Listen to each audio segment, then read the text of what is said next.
Thérèse est présente, Vincent Garouste est là, Pierre Combat est présente, Anne-Marie Abadi est présente, Michel Renou est présent, François Bontemps est absent et a donné procuration à Michel Renou, Sandrine Lafont est présente, Nathalie Marty est absente et a donné procuration à Pierre Combat, Hervé Carrière est absent pour le moment, Sabine Sauvage a donné procuration à Catherine Thérèse, Nathalie Raïm est là. C'est là. Lionel Piriou est absent, Cyril Mijoul est absent et il m'a donné procuration, Christopher Perron est là, Vincent Bousset a donné procuration à Stéphanie Martin-Recure, Robert Morandin est présent, Nicole Prader est absente et elle a donné procuration à Robert Morandin, Michel Dolton est absente et elle a donné procuration à Nathalie Raïm, Éric Charon est présent, Monique Béguet est absente et a donné procuration à Éric Charon, Caroline Beson est présent, Alain Margonda est présent, et enfin Fanny Penon a donné procuration à Vincent Garouste. Donc je vous propose pour cette séance d'élire Vincent Garouste comme secrétaire de séance. Proposition.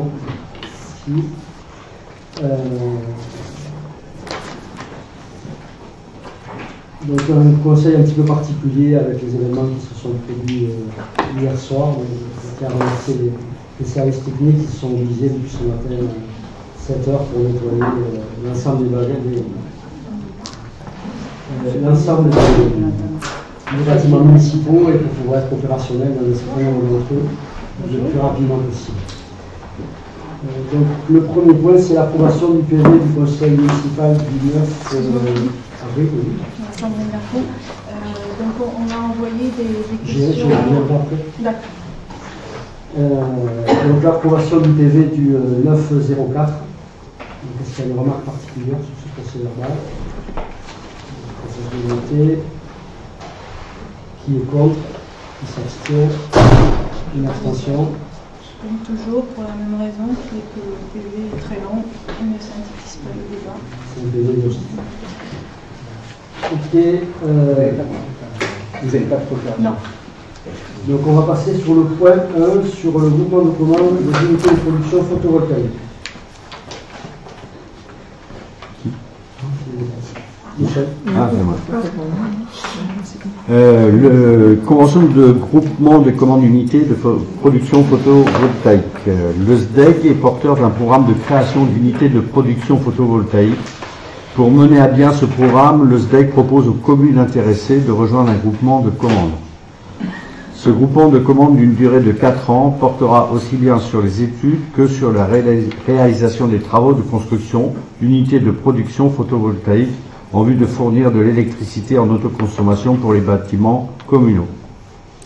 La commune souhaite s'inscrire dans une démarche de transition énergétique et développer la production d'énergie verte. Elle envisage notamment d'équiper d'ombrières le parking de la halle des sports et celui des ateliers municipaux. Il sera proposé au conseil municipal d'approuver le projet de convention de groupement de commandes proposé par le SDEG et d'autoriser le maire à la signer ainsi que tous les documents à intervenir dans ce dossier. Donc là, vous avez posé des questions, donc je vous invite à les poser.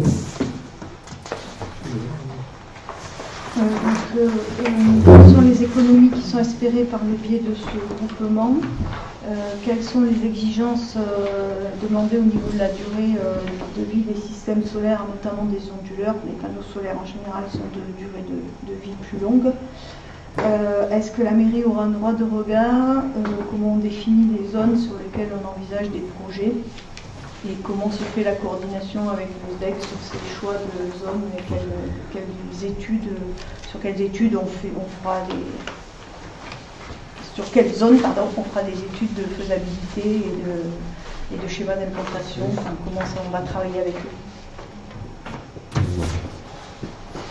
eux. Donc la réponse, comme à chaque fois qu'on rejoint un groupement de commandes, on n'en connaît pas en amont les économies qui pourront être réalisées, si on n'a pas défini la grandeur, la puissance, ce qu'on pourrait y mettre. L'avantage de rejoindre un groupement ne se résume pas d'ailleurs aux économies potentielles, il s'agit aussi d'accéder à de l'ingénierie dont on ne dispose pas en interne. En effet, c'est compliqué de mener donc avoir de l'aide en amont, c'est très pratique quand même. Je sais, parce qu'on avait étudié à l'époque et on y avait passé un certain temps pour effectivement avoir de la compétence. Tout à fait. Et du coup, comment sont le choix des zones, la coordination avec le SDEC? Est-ce que c'est le SDEC qui propose des zones sur la commune? Est-ce que c'est nous qui allons proposer Alors là, des zones? c'est nous qui proposons les zones. Et le SDEC nous proposera une étude de faisabilité, de puissance, etc. Donc c'est le SDEC qui déterminera le cahier des charges en fonction des besoins de nos besoins. Autoconsommation, ça veut dire revente de ce qu'on ne consomme pas sur le marché, c'est ça? Autoconsommation collective, c'est-à-dire qu'on produit, on consomme tout ce qu'on peut dans les bâtiments dans un rayon de 2 km. Et effectivement, ce qui n'est pas consommé est revendu. Pas cher. C'est pas cher, ouais. On en a combien? 4 centimes? À peu près. Et du coup, il y a des études économiques dans ces études-là pour vérifier que en combien d'années... Ça dépend. Enfin, là, on n'a pas les études encore. Oui, mais à chaque fois, on demandera en combien d'années on va rentabiliser l'installation par rapport à Oui, parce qu'il y a un modèle économique qui est basé dessus. Je reviens sur le point sur la durée de vie des systèmes solaires, parce qu'on a eu différents échanges dans de précédents conseils municipaux où la durée de vie n'était pas énorme pour les panneaux solaires. Et la question là-dessus est que si on rejoint un groupement, le groupement est qu'au niveau des commandes, ça va être globalisé pour différents pics qui font partie de ces groupements. Du coup, de ce que je comprends par rapport à ce que tu dis, Michel, c'est qu'on n'aura pas de retour on n'aura pas de choix, par exemple, de dire nous voulons des panneaux qui dureront certifiés par 25 ans. Les panneaux, ils ont une durée de vie de 35 ans maintenant. Enfin, c'est énorme. C'est pas ce qui est garanti. Et sur la garantie de production, on est pas mal non plus. En fait, on avait été surpris la dernière fois parce que les panneaux, c'était 15 ans, il me semble, quand même 15 ans pas la durée normale de garantie. Et les onduleurs, il me semble que c'était 7, ce qui était bas aussi, quoi. Mais c'est toujours bas. Les onduleurs, vous pouvez faire le tour, hein. Ils s'engagent sur 5 ans, pas plus. Un onduleur, c'est normal qu'il soit un peu plus bas. Par contre, les panneaux, 15 ans, c'est un peu léger. Donc après, pour avoir travaillé dans l'industrie, quand on baisse la garantie de vie, c'est aussi pour ça que les prix sont plus intéressants. Mais après, c'est un pari à prendre. Donc la commune de Pamustares s'engage, si c'est du 15 ans, à partir sur ce groupe de commande. En tout cas, ce n'est pas l'objet de la vision groupement, donc on n'a pas le cahier des charges, donc ce n'est pas lié à la délibération. Ce qu'on demande aujourd'hui, c'est de rejoindre ce groupement. Oui, je suis d'accord, parce qu'une fois qu'on a rejoint le groupement, on verra au moment des études. Aujourd'hui, moi, je ne peux pas dire qu'est-ce qu'ils vont mettre dans le cahier des charges. Et c'est eux qui sont quand même responsables du matériel qu'ils mettent en œuvre, et c'est eux qui ont déjà fait des choix avec un retour d'expérience. Je ne dis pas le contraire, monsieur le maire, mais entre 15 et 25 ans, il y a des écarts. Par contre, d'accord, mais c'est pas l'objet de la délibération. On peut en parler pendant des heures, c'est pas l'objet de la délibération aujourd'hui. Est-ce qu'on adhère au groupement ou pas? C'est la question est là. Après, les questions elles viendront plus tard. Monsieur le maire, la question est la suivante. Si on adhère au groupement maintenant, est-ce que plus tard, si on vous dit, ok, vous avez demandé à faire telle couverture à tel endroit, comme vous l'avez dit à deux endroits, les panneaux, ce sera des panneaux garantis 15 ans, est-ce que vous avez le droit de vous rétracter du groupement? Non, mais j'ai aucune envie de me rétracter. Non, mais si on adhère à un groupement, c'est qu'il y a un intérêt pour la commune. Donc ça veut dire qu'à partir de on va passer parce que non, mais monsieur le maire, ce que ça veut dire, c'est que si on adhère au groupement maintenant, on adhère à toutes les conditions qui seront explicitées par la suite. Donc quand on adhère au groupement, on adhère à toutes les conditions qui sont explicitées. Donc le débat sur 15 ans, c'est puisqu'on aura délégué aussi. Pourquoi tu parles sur 15 ans? Sur l'éclairage, c'est ce qui a été dit. 15 ans, t'en sais rien. Non, on ne sait rien pour l'instant, mais c'est ce qui a déjà été proposé. C'était l'idée de dire dans le groupement, attention à la durée de vie, au choix des autres fois, nous et par contre, c'est bien l'objet du débat de dire si on adhère à un groupement. Non, mais là, on n'est pas là pour débattre. On va adhérer à un groupement, on n'est pas là pour débattre des projets. Non, on est là pour adhérer à un groupement et en définir les conditions. On aura le projet on n'est pas, on ne peut pas parler de ce qu'on n'a pas. C'est quand on m'avait posé la question, quand on a adhéré au groupement sur les pneus, on m'a dit est-ce que vous avez des projets dans les pneus? Non, les projets dans les pneus, on les change quand ils sont abîmés. Là, c'est pareil. Donc je vous propose de clôturer là et de voter. Donc qui est contre l'adhésion à ce groupement? Qui s'abstient? Unanimité, merci. Le point suivant sur l'éclairage, chemin de la gare. Donc, le maire informe le conseil municipal, c'est suite à la demande de la commune du 2 décembre 2024 concernant la rénovation de l'éclairage public au chemin de la gare entre le lycée et la présidence des jardins du DEG a réalisé l'APS de l'opération. Donc, création d'un réseau souterrain d'environ 500 mètres de long, et puis coffret de commande P10 APNU, coffret pose de 15 ensembles d'éclairage public contenus chacun d'un mât de 7 mètres de haut et d'une antenne de 36 watts. Récupération des lanternes LED existantes posées sur les poteaux béton dans le cadre du programme LED++ routier. Le RAD reste à définir. Donc, le montant portable du projet est de 154 000 €. Compte tenu des modalités d'intervention du DEG et après déduction de la participation du syndicat, la part restée à la charge de la commune est estimée à 90 335 €. Elle comprend la participation aux travaux, les frais de maîtrise d'œuvre, la TVA non récupérable et les frais de gestion de l'emprunt. Avant d'aller plus loin dans les études, le SDEC demande à la commune de s'engager sur sa participation financière. Donc, dès réception de la délibération, les services techniques du syndicat pourront finaliser l'étude et le plan d'exécution sera transmis à la commune pour validation. La part restant à la charge de la commune sera couverte par voie d'emprunt et la commune comptera sur le prochain prêt du SDEC. Cette contribution sera imputée au compte 65-54 en section de fonctionnement du budget communal. Il sera proposé au conseil municipal d'approuver cet avant-projet et de poursuivre cette affaire. Il y a des questions? Il y avait des questions, effectivement, ça c'est un petit peu dans le même cas, ça vous demander des précisions alors que l'étude par le DEG n'a pas encore été faite. Non, la question là-dessus, non, c'est pas ça, monsieur le maire. On va bien préciser, dans l'attente de l'étude fournie par le SDEC et la fourniture du plan d'exécution, merci de communiquer les éléments permettant de comprendre. Mais on ne les a pas, puisque l'étude elle doit être faite. Non. Ce que j'entends par élément, on va préciser. On a quand même précisé un coffret de commande P10A. C'est à côté du travail, à côté du transformateur. À quel endroit est-il localisé? Devant le transformateur. Quel transformateur? Est-ce qu'on peut utiliser l'écran qu'on a derrière pour projeter et avoir des informations? C'est un transformateur, c'est un coffret de commande. Là, vous nous demandez d'approuver en gros, vous nous demandez d'approuver un pré-projet sur lequel on n'a aucune information. On a l'information du coût, on a l'information du nombre de luminaires. C'est un projet, quoi. Oui, mais c'est luminaire, vous avez l'implantation à peu près. De quel côté c'est sur la route? Je n'ai pas le plan d'implantation puisqu'ils ne vont pas étudier avant qu'on ait voté, c'est logique. Non, on va travailler avant. Monsieur le maire, je ne suis pas d'accord avec vous, parce que s'il y a un chiffrage en fonction d'un côté ou de l'autre, ça ne sera pas le même. C'est de chaque côté, puisque en face, on vient de faire. Quel côté, monsieur le maire? On vient de faire la piste cyclable, on ne va pas redémolir la piste cyclable qu'on vient de faire. Donc, monsieur le maire, la question que je vous posais, simplement, c'est décrivez-nous un petit peu comment c'est, avec les éléments actuels. Donc, ça sera sur un trottoir. Ça sera un trottoir opposé à non pas la piste cyclable, le trottoir piéton cycle qui a été fait. D'accord? Ça sera sur cette partie-là. Donc, c'est la réponse à la deuxième question, ce que nous avons posé comme information. Donc, l'impact sur les existants, donc, ça sera mineur des trottoirs, c'est après. Oui. Je suis d'accord avec vous, on reste sur les a priori, vous n'avez pas le plan d'étude, et quand ce plan sera fourni, on vous demandera, il n'y a pas de souci là-dessus. Robert? Le pylône en béton ne sont pas du côté de la piste cyclable, ils sont de l'autre côté. Et en fait, les poteaux, ils sont en retrait de la voie, donc ça éclaire mal, parce qu'ils sont retirés, donc il faut les ramener plus près. Et surtout, ça n'éclaire pas du côté de la piste piétonnique, puisqu'ils sont trop en retrait de la route. C'est pour ça qu'on refait l'éclairage. Quand on arrive d'en haut de la rue, ben, on voit vraiment un trou d'éclairage où c'est pas éclairé. Donc le début du projet, pour clarifier, c'est à quel niveau? Il y a le virage. Quand on vient de le virage, cimetière. C'est au niveau du cimetière. Donc niveau cimetière, ok, côté cimetière, Jusqu'au jardin de loup. Jusqu'au jardin de loup, ok, côté opposé du jardin de loup. Après l'éclairage reprend de l'autre côté. Puisqu'on les a fait à neuf.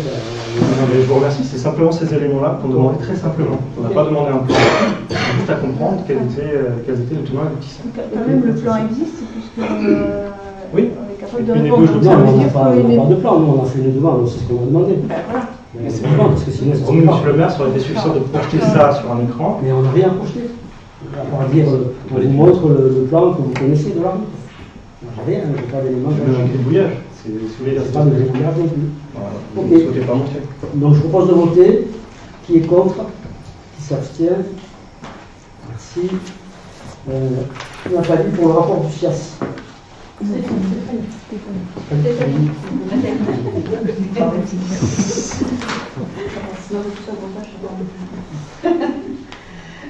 le rapport d'activité 2024 du SIAS, donc l'article LFS 5211 du Code général des collectivités territoriales prévoit que les EPCI établissent chaque année un rapport d'activité qui est adressé à l'ensemble des communes membres aux fins de présentation à leurs conseils municipaux. En application de ces dispositions, le SIAS Pescali a approuvé dans sa séance du 3 avril 2025 le rapport d'activité 2024. Donc ce rapport est consultable en mairie, vous avez été adressé sous forme dématérialisée et donc c'est juste pour prendre acte de ce rapport. Donc le SIAS, c'est le syndicat auprès duquel nous souscrivons pour l'aide à domicile et le partage de repas et les petits travaux. Au niveau du rapport, donc le budget du SIAS il est composé de deux éléments principaux, le M22 qui correspond au budget d'aide à domicile et le M57 qui est la partie portage de repas et petits travaux. Aujourd'hui, le SIAS représente un territoire de 22 communes, soit 100 000 habitants, avec l'intégration de portée depuis le 1er janvier 2025. Aujourd'hui, c'est 750 bénéficiaires et sur Penn-Juste-Arrêt, ça représente 17 bénéficiaires. Au niveau du coût de l'heure à domicile, elle est située entre 29 et 31 euros pour un financement de 23,58 € par département. Donc le delta entre le coût de l'heure et ce que donne le département, c'est ce qu'on demande en participation au niveau des communes. On a une augmentation sur 2025 de notre participation communale. Pour la M22, elle sera de 22 375,32 et pour la M57 de 5 392,94, c'est-à-dire 27 768,26 €. L'augmentation, elle est due à plusieurs choses. Des critères administratifs et techniques. Suite à l'augmentation de la rémunération des agents, par le biais de la mise en place de la prime Ségur de 183 € par mois et par agent, la mise en place du RUCEP et le paiement des intervacations. Jusqu'ici, lorsqu'une aide à domicile se déplaçait, ces intervacations n'étaient pas rémunérées, aujourd'hui elles le sont. Les formations des agents qui sont de plus en plus nombreux et des formations de plus en plus nombreuses, c'est considéré comme du temps non productif, donc pas pris en charge par le département. Et l'évolution du système de calcul, avant il n'y avait pas de critères de calcul, c'est signé le nombre d'habitants. Aujourd'hui, il y a 4 critères qui sont des quotes de pondération qui ont été mis en place, qui sont pour 60% la population DGF, pour 10% la longueur de la voirie, pour 10% le potentiel financier par habitant et pour 20% le nombre de bénéficiaires. Voilà. Pour le reste, vous avez les documents. Est-ce qu'il y a des questions? Des questions pour nous augmenter, les contre, s'abstiennent, l'unité, si. Michel, au Garonne numérique. Oui, allons-y. Haute-Garonne numérique, syndicat mixte ouvert créé en juin 2016 à l'initiative du conseil départemental de la Haute-Garonne est chargé de mettre en œuvre le schéma directeur d'aménagement numérique, le SDAN, qui prévoit de couvrir la quasi-totalité du territoire du département en très haut débit par la fibre optique chez l'abonné à partir de 2019, soit 548 communes et plus de 500 000 habitants. Le syndicat mixte Haute-Garonne numérique est composé du conseil départemental, des communautés d'agglomération, le Muretin et le Xucoval, et de 15 communautés de communes membres au titre de la compétence aménagement numérique du territoire au sens de l'article L 1425-1 du Code général des collectivités territoriales. L'année 2023 a été marquée par la fin de la construction du projet initial et la transition vers l'exploitation, la maintenance et la vie du réseau initialement construit dans le cadre de la délégation de services publics. Si le cœur de métier, le déploiement du réseau très haut débit, le développement des services et usages numériques constituent une étape logique, essentielle et complémentaire dans une optique de mutualisation des moyens. ADN du syndicat mixte. De plus, l'ambition de la feuille de route numérique adoptée par le conseil départemental en mars 2024 et à laquelle le syndicat participe est de permettre aux collectivités de réussir leur transition numérique et de bénéficier de conseils, de prestations et d'offres adaptées. À l'occasion du conseil syndical du 17 décembre 2024, Haute-Garonne numérique a soumis au vote la modification de ses statuts afin d'y ajouter une mission complémentaire relative au développement des usages et des services numériques. Cette mission est facultative et non exclusive. Le choix d'y adhérer est libre.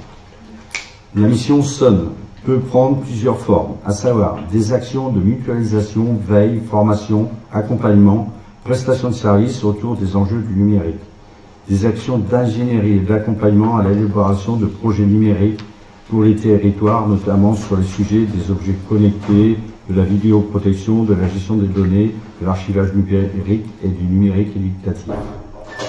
Des actions de conception et de mise en œuvre de projets d'usage et de services numériques mutualisés, la mutualisation de compétences dans le domaine des systèmes d'information. Le syndicat confirme ainsi son positionnement en tant qu'opérateur public de services numériques et dispose de plusieurs modalités d'intervention. Il peut agir comme coordinateur de groupement de commandes pour ses membres, adhérents et non membres dans des domaines liés à son objet et ses missions. Il est constitué en centrale d'achat pour ses membres adhérents et non membres, pour toute catégorie d'achat en lien avec son objet et ses missions. Le syndicat peut réaliser des prestations intégrées pour le compte de ses membres adhérents en rapport avec son objet statutaire. De manière accessoire, il peut effectuer des prestations de services pour des collectivités non membres et des organismes de droit privés chargés d'une mission de service public, dans le respect de son objet statutaire et du droit de la commande publique et de la concurrence. Le syndicat peut également mener des missions de conseil et d'accompagnement, des actions de sensibilisation et de médiation, ainsi que de fournir des solutions mutualisées d'achat. Ces modalités d'intervention permettent au syndicat d'agir de manière flexible pour répondre aux besoins de ses membres et contribuer au développement numérique du territoire. En adhérant au syndicat, au titre de la mission relative au développement des usages et services numériques, les membres actuels, mais aussi les communes des syndicats et les établissements publics de Haute-Garonne ont la possibilité de bénéficier des compétences de l'ingénierie de projet, des prestations et des services numériques mutualisés qui seront opérés par Haute-Garonne Numérique. Conformément à l'article 5 des statuts, le conseil syndical, initialement composé de délégués départementaux et intercommunaux sur la compétence aménagement numérique, évolue en étendant la représentativité aux communes, syndicats et établissements publics pour la mission SON dans les conditions suivantes. Donc chaque EPCI adhérent désigne un représentant qui siège au conseil syndical. À partir de 10 EPCI adhérents, ces représentants se réunissent au sein d'un collège dédié pour la désignation de leurs délégués au conseil syndical. Chaque commune désigne un représentant. Les 4 premières communes adhérentes siègent au conseil syndical. À partir de 100 communes adhérentes, ces représentants se réunissent au sein d'un collège dédié pour la désignation de leurs délégués au conseil syndical. Le renouvellement des 4 délégués communaux s'opérera par seuil de 100 communes adhérentes supplémentaires. Chaque autre membre adhérent désigne un représentant qui siège au conseil syndical. À partir de 5 membres adhérents, ces représentants se réunissent au sein d'un collège dédié pour la désignation de leurs délégués au conseil syndical. Ainsi, le représentant désigné sera appelé dans un second temps à participer à l'appel à candidature aux élections du collège, usage et services numériques du syndicat selon la répartition suivante. 10 délégués titulaires et 3 délégués suppléants pour le département de la Haute-Garonne. 4 délégués titulaires et 1 délégué suppléant pour les EPCI. 4 délégués titulaires et 1 délégué suppléant pour les communes. Et 2 délégués titulaires et 1 délégué suppléant pour les autres membres. Le coût d'adhésion à la mission SON est défini annuellement par délibération du conseil syndical.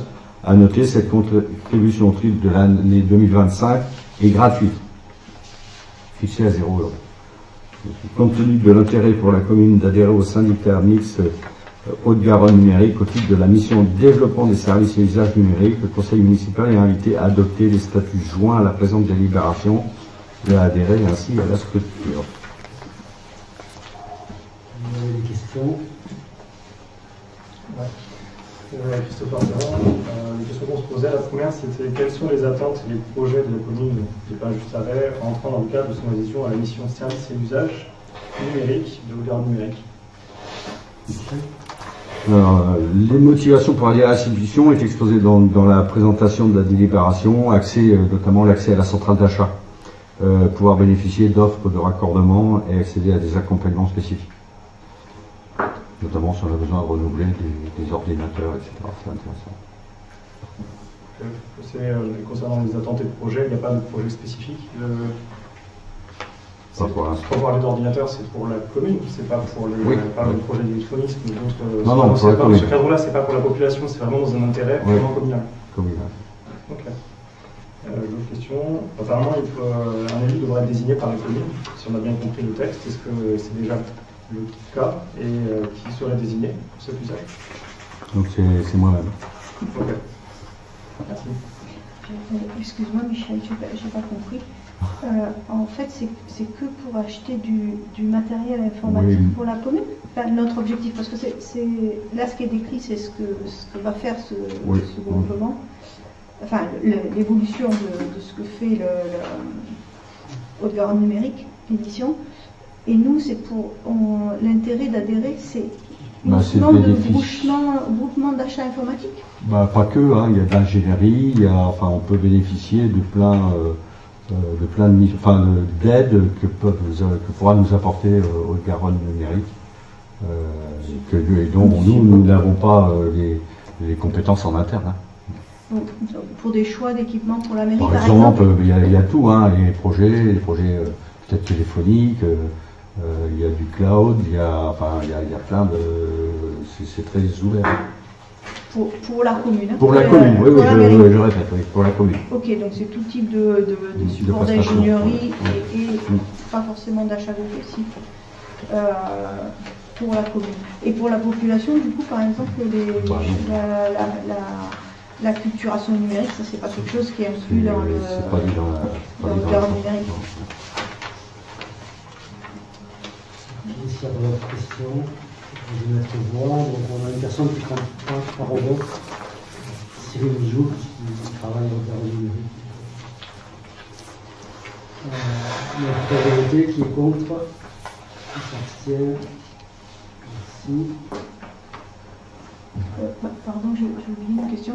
Il est écrit dans la convention que c'est gratuit la première année, j'imagine, parce que ça démarre. Mais il y a une probabilité qu'après ça nous coûte quelque chose. Ce qui serait logique, hein, mais les modalités de comment. Ça n'a pas été voté, on ne sait pas. On est arrivé en 2025, on n'a pas voté. C'était parce que c'est le démarrage. Oui, je comprends, mais. On verra la prochaine fois. Du coup, on ne sait pas où on va. Une convention pour la restauration des agents communaux. Donc le Muret-Saint-Agneau propose une prestation de restauration collective aux agents communautaires ainsi qu'aux agents des autres administrations publiques dans les 3 restaurants de Muret, donc du Muret-Saint-Agneau, donc de Muret, de Haune et de Roques-sur-Garonne. L'accès à ces restaurants est accordé aux agents depuis l'ouverture, mais cette pratique n'est pas encadrée par une convention. Donc pour régulariser cette situation, le Muret-Saint-Agneau a proposé aux communes membres un projet de convention au titre de laquelle les agents pourront bénéficier de ce service au tarif délibéré par le conseil communautaire. Donc pour le personnel communal, le maire et les élus communaux au tarif de 5,28 € TTC au titre de la délibération 2024-198. Ces prestations sont acquittées directement et individuellement par le personnel qui se rend à la cantine. Voilà, donc il est proposé au projet municipal d'approuver ce projet de convention. Est-ce qu'il y a des questions sur la cantine? On a une idée du nombre d'agents qui en bénéficient à titre d'information, on est bien d'accord. Pour l'instant, dans la commune, il n'y a personne. Il n'y a personne. C'est très bon. Muret, Haune et Roques.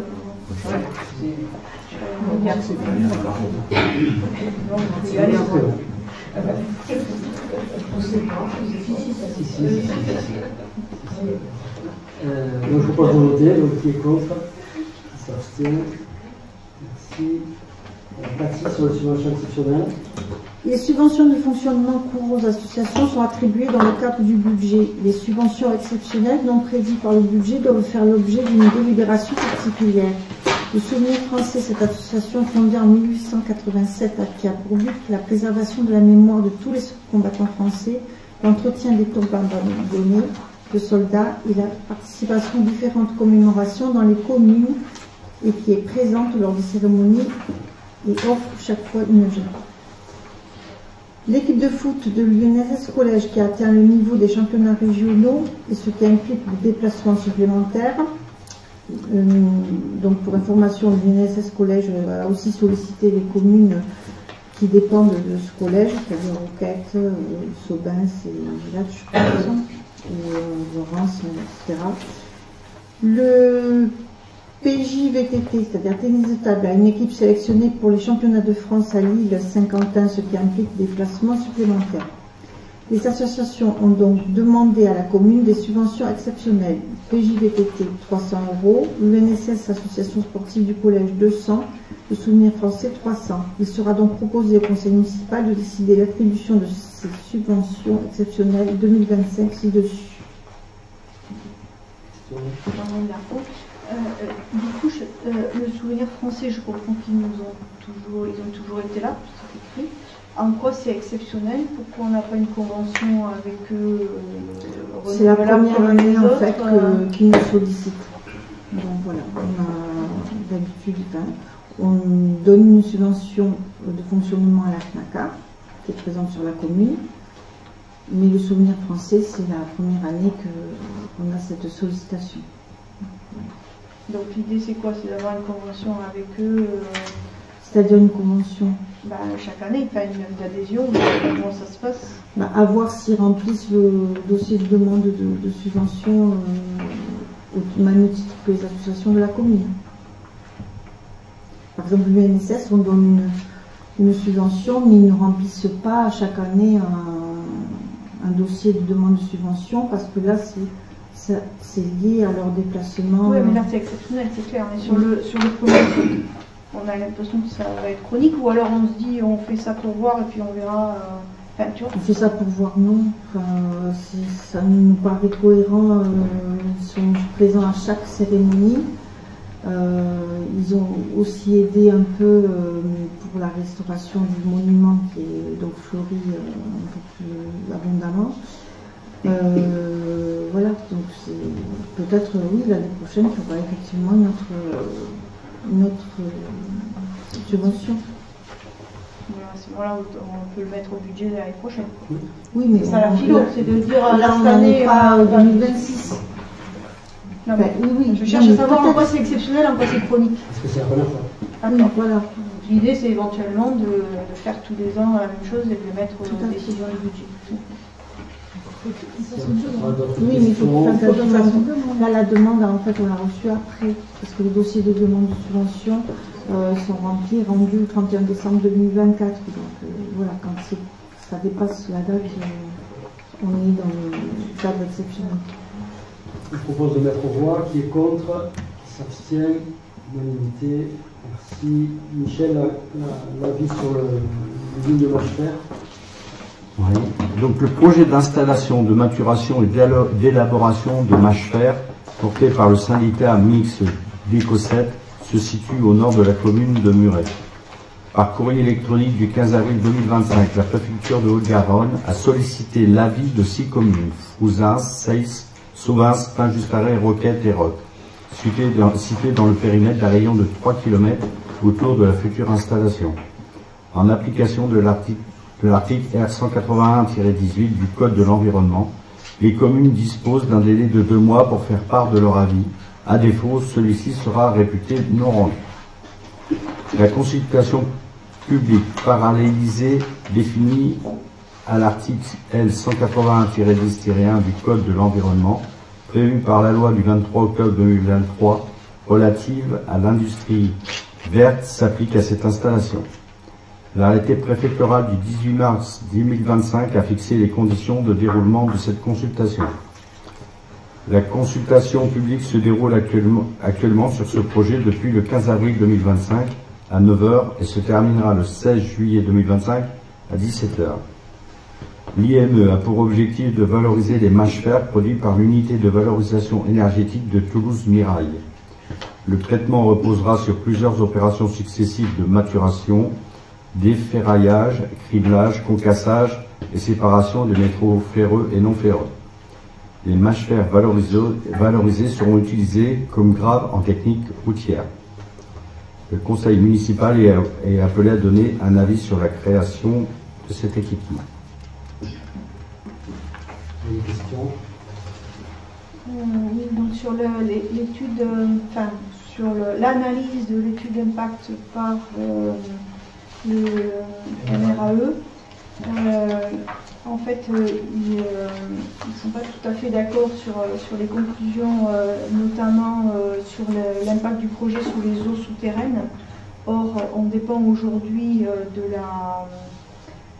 l'alimentation en eau de Sauvins qui pompe l'eau dans la Garonne en aval de cette installation future. Et avec dans le rapport, ils disent qu'il va y avoir des échanges d'eau entre la nappe phréatique et la Garonne, forcément, en fonction que s'il y a crue, la Garonne alimente la nappe, et s'il y a un étiage, la nappe alimente la Garonne. Donc il y a des échanges d'eau entre la nappe et la Garonne.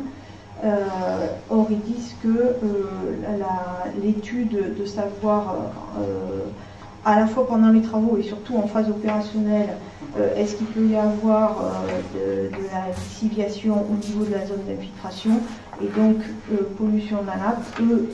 L'étude qui a été soumise par le projet dit que l'impact est négligeable et le MRAE dit qu'il ne partage pas cette conclusion et que notamment il faut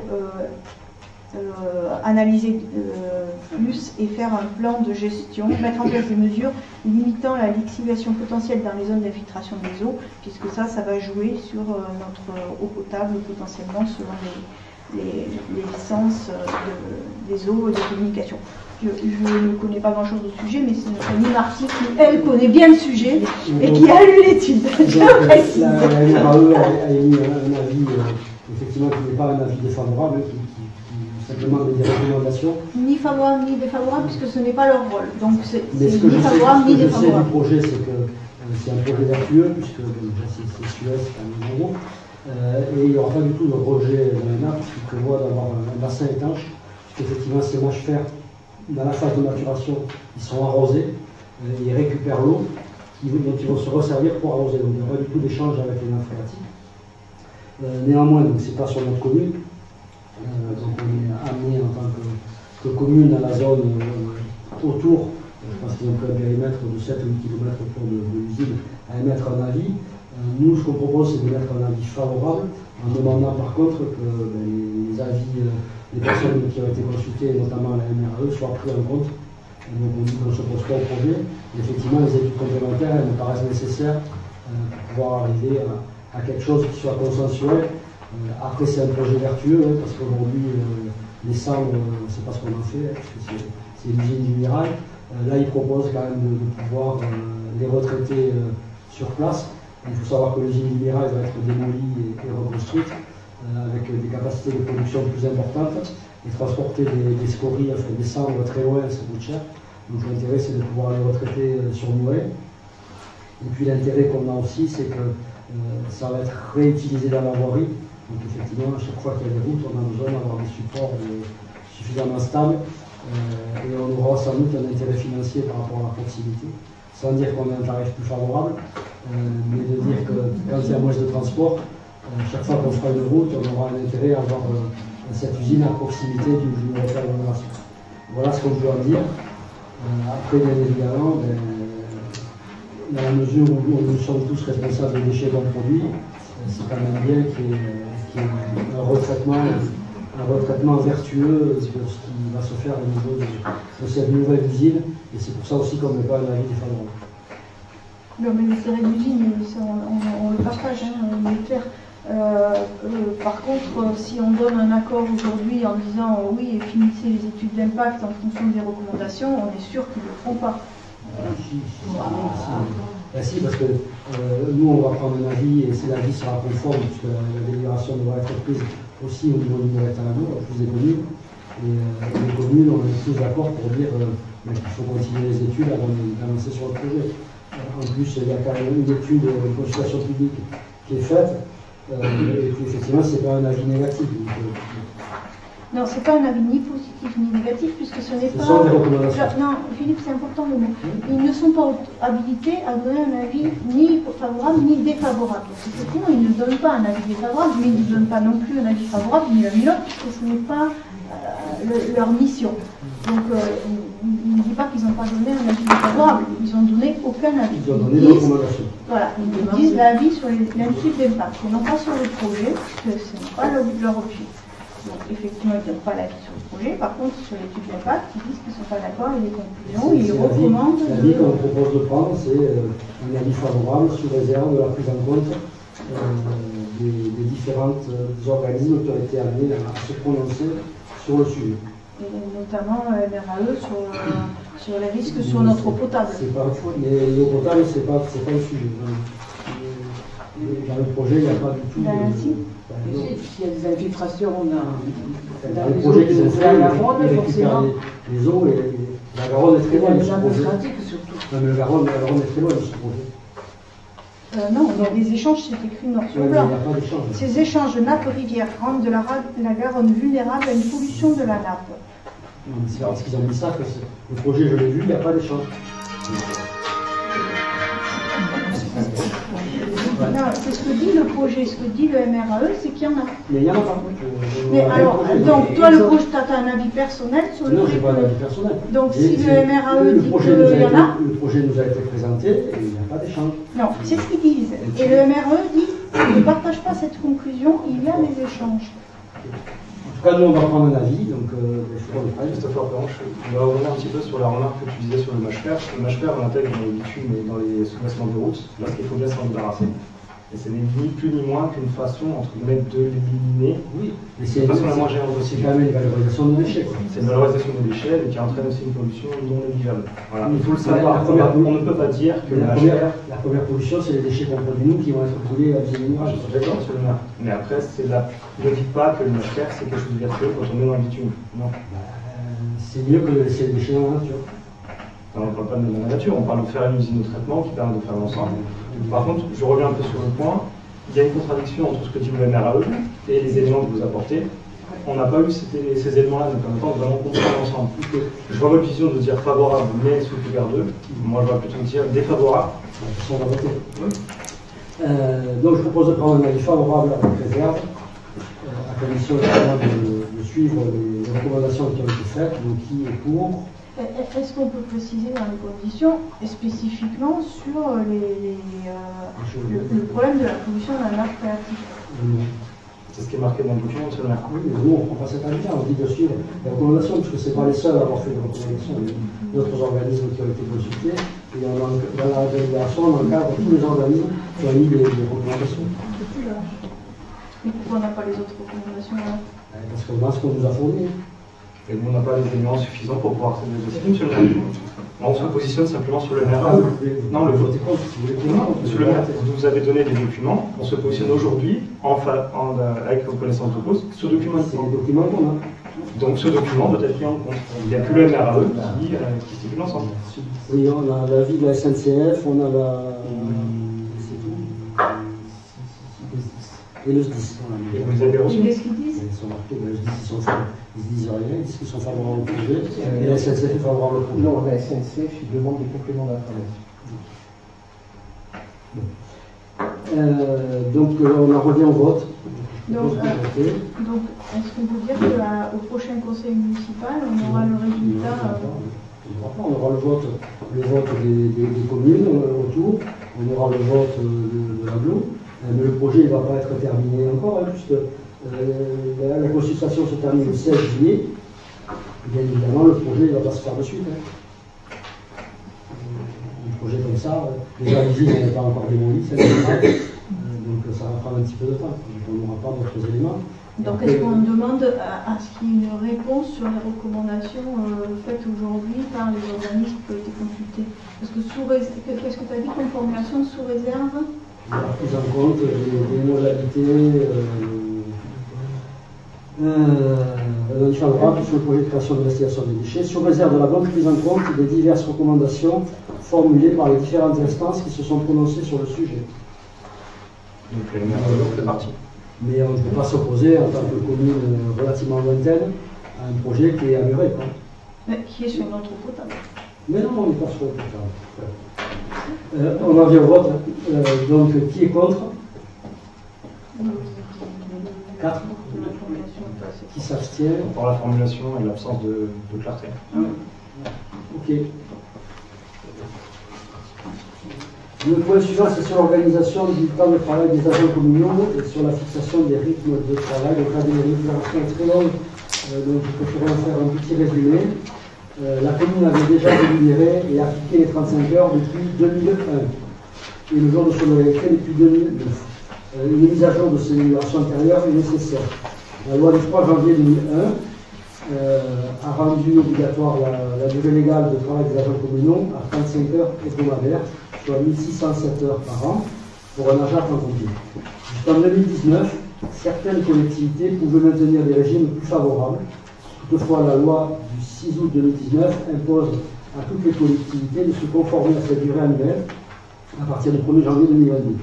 Cette obligation implique la suppression des jours de congé non prévus par la réglementation qui viendrait réduire la durée annuelle du travail. Donc, par exemple, quand il y avait quelque part la journée des mères ou la journée de la fête. Nous, on n'a pas ça.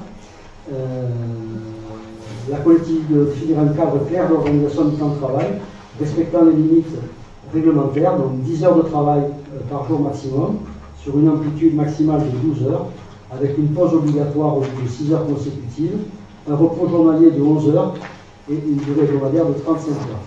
La journée de solidarité 7 heures a été intégrée dans les 1607 heures pour les sites de travail dépassant les 35 heures hebdomadaires. Les jours de réduction de travail sont appliqués proportionnellement au temps de travail effectué.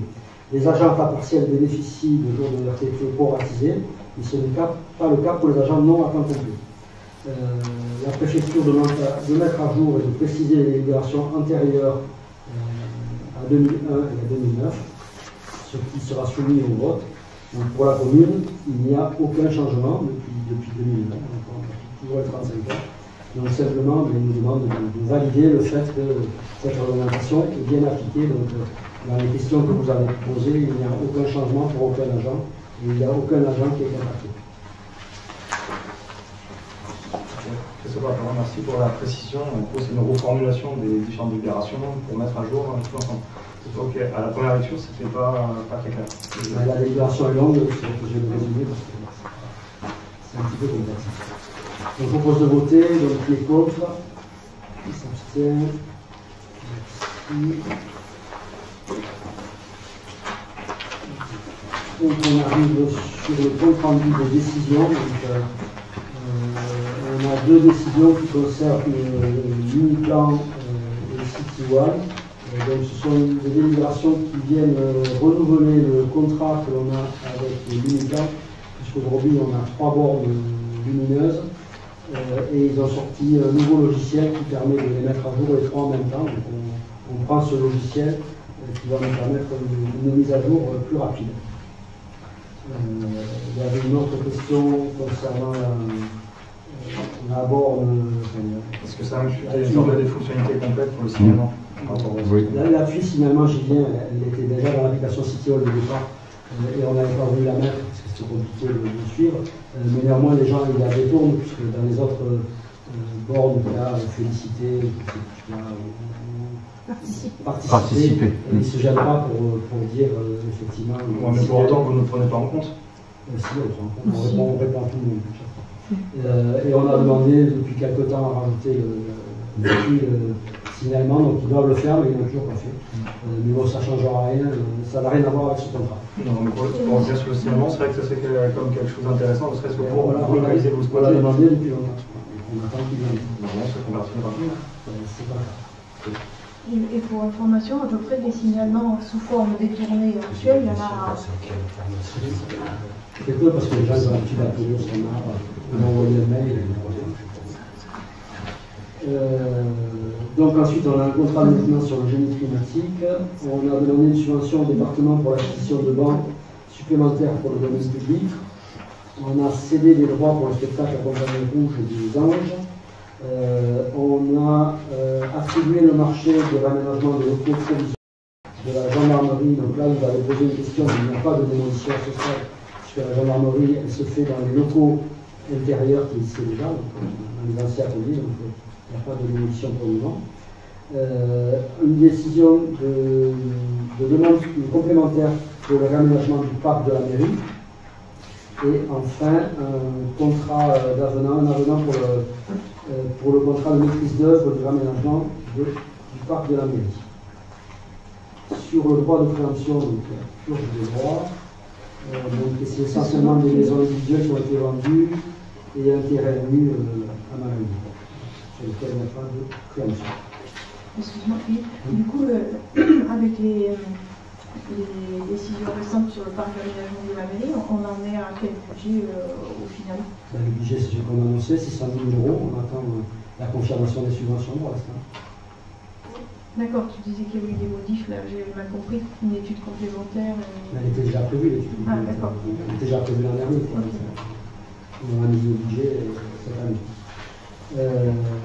Voilà, donc on arrive à la fin du conseil municipal. Donc effectivement, il y a des questions orales qui ont été posées, mais il y a des questions orales qui ont été posées, mais qui sont arrivées hors délai. Donc on ne prendra pas en compte ces questions pour ce conseil, puisqu'elles sont arrivées, normalement elles arrivent dans 48 heures ouvrables. Et elles sont arrivées un jour après. Donc, on ne prendra pas. Donc du coup, sur la décision par rapport aux travaux pour la gendarmerie provisoire, ils vont commencer quand? Ils vont commencer. Pour la gendarmerie, ils ont déjà commencé. Et donc du coup, vous êtes inquiété par rapport au nid des hirondelles qui sont protégées? Il n'y a pas de démolition. Il n'y a pas de démolition. Il est dans l'intérieur. Et dans le cas des hirondelles. Parce que sur la décision, c'était marqué démolition. À l'extérieur, c'est juste l'intitulé de l'entreprise. D'accord. Et les nids d'hirondelles sont occupés, ils sont tous cassés. Elles doivent revenir sur des nids qui Ça sont. fait des années qu'ils sont cassés. Ça fait pas. Ça fait maximum un an. Non, non, ça fait des Il y années. en avait un bon. Si. Je suis sûr. Des nids habités. Monsieur le maire, je voulais revenir sur un point, parce que nos conseils municipaux, lorsqu'ils se déroulent le mercredi, nous permettent tous de préparer les choses. Je comprends le point du mardi, mais la problématique du mardi est qu'en termes d'organisation, c'est très complexe. On ne choisit pas les dates des conseils de fonctionnement, on fait en fonction des dates. Monsieur le maire, pour ce conseil municipal, vous avez prévu dans le délai légal, non courtois, parce que vous étiez bien au courant que cette date avait été fixée auparavant. On a fixé la réunion. Vous l'avez fixé pour quelle urgence? Quelle urgence il y avait là? S'il y a un conseil municipal le 20 mai qui n'était pas prévu, sur lequel on a été. Pour les points qu'on a vus, il fallait délibérer. Je ne pense pas que vous ayez décidé 5 jours avant de tenir un conseil en essayant que vous soyez à peu près tous disponibles. Il y a des délibérations, c'est pas en essayant d'être tous disponibles. Il y a des délibérations qui sont obligatoires, par exemple la délibération du mode d'argent numérique, on est obligé de la faire dans un délai, puisque quand on adhère, il faut que eux délibèrent aussi en fonction. Donc il y a des dates, contraintes. Pareil pour le SDEG. Le SDEG, après eux, ils passent aussi dans leurs conseils syndicaux des décisions, et si on n'a pas délibéré dans les délais, on est retardé. Après, il y a un règlement intérieur du conseil municipal, c'est normal qu'on l'applique. On l'applique quand ça nous arrange aussi, on l'applique quand ça ne nous arrange pas. Le règlement, il est comme ça, on l'applique. On ne conteste pas le règlement, monsieur le maire, simplement, quelle était l'urgence? Pourquoi je viens de le dire. Demain. Non, quelle était la possibilité de faire le conseil municipal demain? C'est pas possible. Ou de nous prévenir dès que vous avez fixé la date. Moi, je ne crois pas que vous ayez fixé la date avec 5 jours de préavis. Ils ont été informés en même temps. Tous ont découvert le mercredi qu'on avait un conseil le mardi. Ils ont été informés en même temps. Et donc, pour nous, c'est quand même beaucoup de travail. On prépare les conseils municipaux à chaque fois, vous le savez. Vous avez une réunion de préparation du conseil municipal une semaine avant en général. Donc, je doute que vous ayez. Donc là, il nous restait, on a eu les infos le mercredi, il fallait qu'on envoie le mail le samedi, ça fait jeudi, vendredi, où 3 personnes sur 4 chez nous travaillent, et le samedi, sachant que vous avez bien expliqué que le samedi et le dimanche, non, le samedi et le dimanche, soi-disant, on ne doit pas envoyer de mail. Donc, en gros, ça me le maire, cette notion peut être sautée. Attendez, c'est une notion. Là, il y a des délais précis par rapport au conseil municipal. C'est envoyé avant 18h et vous le savez très bien. Donc, ça n'a rien à voir avec le fait des envois tardifs ou des envois de mail. C'est pas un mail à 23h. Et vous savez très bien, puisque là, vous avez regardé le week-end. Vous avez programmé votre motion et vous le savez très bien. Monsieur le maire, vous ouvrez votre motion. Si on la suit texto, certes, on a envoyé le mail dimanche à 18h. Samedi à 18h, votre motion est interdite. Donc, soit maintenant on va arrêter cette notion. Non, mais l'interdit, on s'en moque, que ça soit ça montre la stupidité. C'est surtout, non, c'est pas stupide, parce que les mails à 23 heures, les mails à 23 heures, personne n'accepte. Non, il n'y a que vous, on a parlé à des gens qui éclatent tous de rire. Nous, on n'accepte pas. On va pas revenir sur ça. Un dernier point, monsieur le maire. N'empêche, c'était quand même, attends, juste je finis. Donc, une convocation le mercredi, à mon avis, vous le saviez avant. Vous êtes dans les délais légaux, on est bien d'accord. Et en plus, après, on se retrouve, on a mal coté les 48 heures ouvrables, on est d'accord. On s'est organisé, alors que le week-end, on n'était pas là, aucun de nous. Le jeudi, vendredi, on a c'est pas le nord. Je pense que vous connaissiez la date avant. Non, c'est faux. Absolument faux. En même temps que vous, on l'a dit, c'est faux. S'il vous plaît, et je pense que ça ne coûtait rien non plus d'accepter les questions. S'il te plaît, Sandrine. Lors du vote du budget, nous avons reçu les documents du budget la veille du conseil municipal. Je sais très bien que c'est faux. Monsieur le maire, laissez-moi terminer, s'il vous plaît. Vous avez les délais, on parle de délai légal, on ne remet pas en cause que là, nous n'étions pas dans les délais, factuellement, pour les délais, pardon, pour vous donner les questions. Il n'en demeure pas moins, et ça, monsieur le Code pourra contredire ou non, si, il va contredire. Avec monsieur le Code contredit. Les documents du budget doivent être fournis de façon intégrale 12 jours avant la tenue du conseil. 12 jours ouvrables. On a déjà répondu. Vous l'avez fait. Les documents du budget, on envoie toujours les mêmes depuis des années. Donc c'est un document simplifié qu'on envoie dans les 12 jours qui précèdent le vote du budget. Le budget principal, en totalité, personne ne l'a déjà demandé parce qu'il y a 90 pages et c'est imbuvable. Donc on a envoyé les délais, dans le délai légal. Non, monsieur le maire, ce n'est pas imbuvable, ça contient tous les éléments. Nous pouvons les rechercher et nous avons 12 jours pour vous poser les questions au jour du conseil municipal. Et je tiens à vous rappeler que la nomenclature, vous avez l'obligation d'envoyer l'ensemble des documents du budget exhaustif, du budget primitif, selon la maquette qui a été fournie par M. Cotte la veille du conseil municipal. Donc vous nous charriez pour 3 questions. Vous ne respectez pas 11 jours de délai, 12 jours de délai. Vous ne les avez pas respectés, monsieur le maire. Ok, tu passes ce que tu veux. C'est pas mon avis. Je me suis renseigné auprès d'une personne d'autorité. Vous ne respectez pas les délais. Nous n'avons pas contesté ce point-là parce que nous ne voulons pas mettre en péril la commune. Excusez-moi, oui, du budget avoir lieu avant le 31. Non, le vote du budget, s'il n'est pas conforme, peut être annulé. Renseignez-vous avant de jacasser. Pardon. Vous avez vu comme vous rigolez? Et alors, vous ne savez pas. C'est risible. Parlons de façon courtoise. Je vous dis que le délai c'est 12 jours. Vous rigolez. Renseignez-vous. Après on rigolera. Le délai, c'est celui-là, et vous devez fournir le budget en entier. Ça, c'est la règle. Donc, on comprend que vous appliquez les règles, mais en l'occurrence, vous ne les aviez pas appliquées, et on a compris, et on a fait avec un budget total qu'on a eu un jour avant le conseil municipal. Le conseil municipal, on n'a jamais envoyé le budget. Oui, mais là, les dimanche, samedi, ne vous gênez pas, et pour le coup, vous appliquez la règle. Les commissions finances et commissions qui ont... Non, la commission et le conseil municipal, c'est pas la même chose. Mais l'année dernière, c'était pareil. Mais oui, mais l'année dernière, on n'avait pas eu la formation qui nous permettait de dire que... Vous l'avez lu le document, mais vous l'avez lu l'année dernière. Sur le document, vous nous en parlez. C'est une obligation légale. Tu n'as pas à décider de si on le lit ou pas. C'est une obligation légale. Mais c'est une obligation légale de fournir. S'il vous plaît, donc on a terminé le conseil municipal. Donc le prochain conseil municipal, en général, on essaie d'annoncer les dates, là on les a. Donc le prochain conseil municipal, il serait probablement, sous réserve bien évidemment, qu'on ait suffisamment de sujets, le jeudi 3 juillet 2025. Et c'est un jeudi, Il n'y a rien qui dit qu'on est obligé de faire le conseil municipal le mercredi. Non, ça veut dire qu'on a jusqu'au mardi 18h et qu'on recevra les documents quand? C'est un jour avant. Il y a ans. Calculons pour qu'on comprenne. C'est un jour avant. Vendredi.